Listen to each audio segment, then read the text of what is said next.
Philippians 4 verse 8 on things that give God praise, things that magnify God, things that glorify God. Don't think of the one he has not answered. Oh, this year is passing. I didn't still get this. I didn't still get this. What of the ones he has done for you? If there are things that will give God praise, concentrate on them.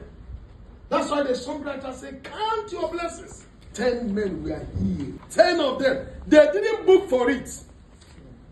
From verse 15.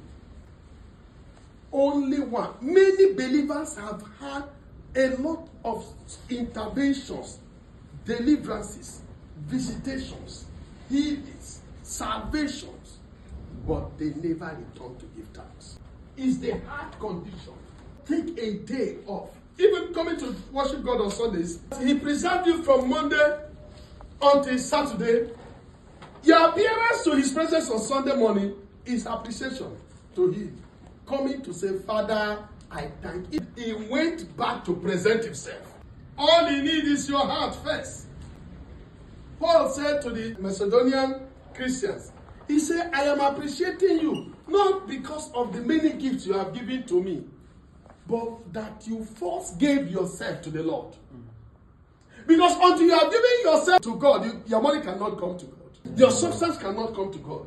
So it's not because there is nothing you have that you came to give thanks to God. It is because your heart is not pure towards Him.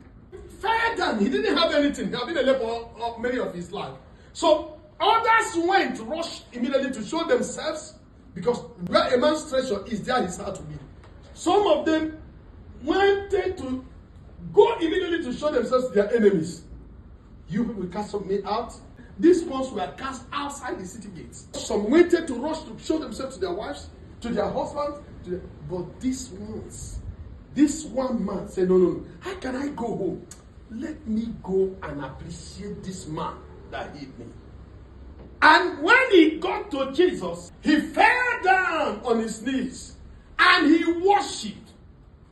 Thanksgiving is an act of worship.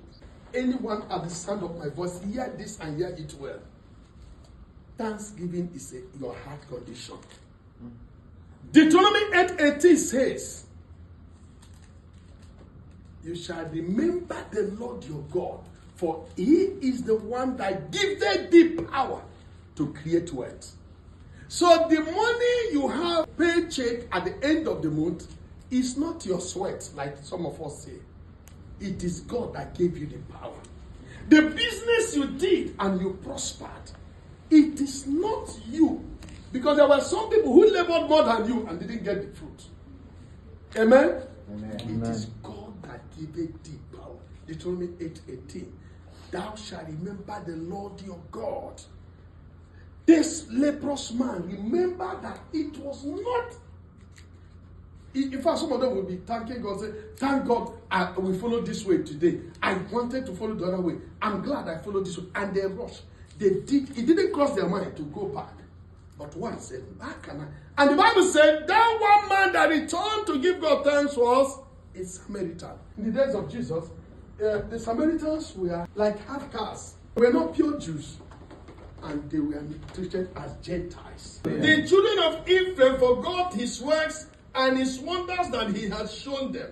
The marvelous things he did in the sight of their fathers in the land of Egypt in the field of Zoan. How he divided the sea and caused them to pass through. And he made the waters to stand as an heap.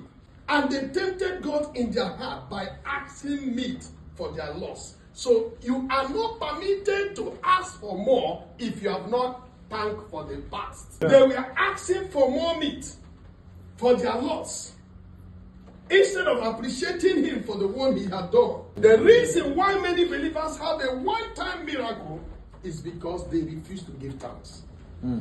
They take for granted the miracles of God, the testimonies of God, the wondrous things God has done for them, the visitations, the provisions, the deliverances, the divine interventions, the healings. Sometimes you think there are so many people who did not fall as sick as you fell this year and they didn't survive it. They were just rushed to the hospital before the people who drove them could come back, they were gone. Don't take it for granted. God was angry with them because they took it for granted. They forgot the wonders of God, the miracles of God, the healings of God, the provisions of God. When they were in need, they cried to the Lord, and the Lord heard them, and the Lord delivered them, and the Lord set them free from the hand of their adversary. And now they needed water in the wilderness. The Lord caused the water to come forth from a rock. They drank. They were hungry. God caused quails to fall from heaven. And the Bible says men ate angels' meal. Don't blame the Ephraimites. Think about your own intervention, your own visitations, your own miraculous supplies, your own supernatural healings you have endured, you have received this year. Count them one by one and return praises to the Lord. The reason why many do not experience supernatural multiplication is because of ingratitude.